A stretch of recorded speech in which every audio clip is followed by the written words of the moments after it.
读台语学科学。你若对牛奶过敏，豆奶是你上有营养的选择。侪营养专家拢强调，啉牛奶对囡仔发育，也是大人要维持健康骨质的重要性。毋过，有不只侪非洲和亚洲人因为体质的缘故，对牛奶会过敏。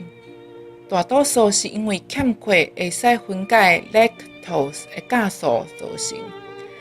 lactose 字面上的意思是零糖 （milk sugar）， 是一种敢若存在伫动物性牛奶甲羊奶内底的糖。为着要吸收有够野的营养，甲避免过敏的问题，真侪人会改啉食物性的豆奶、米奶、椰子奶，也是杏仁奶。安尼有人会问，遮侪种选择，是爱选倒一种较好呢？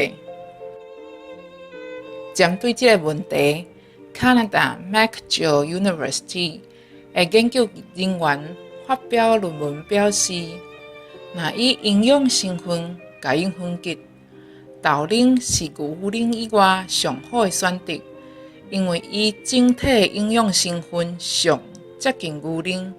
虽然对于侪人来讲，伊的口味实在是无介好。杏仁奶、米奶、椰子奶虽然较好啉，但是因的营养成分较低，无法度取代牛奶，成做主要的营养来源。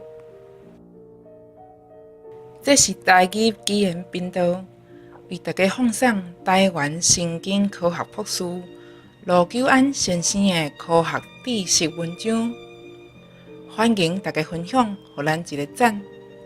佮邀请你来订阅，伫订阅的图示正边有一粒铃仔的通知图示，请你下记得记落去，安尼就会使收到咱上新的影片通知哦。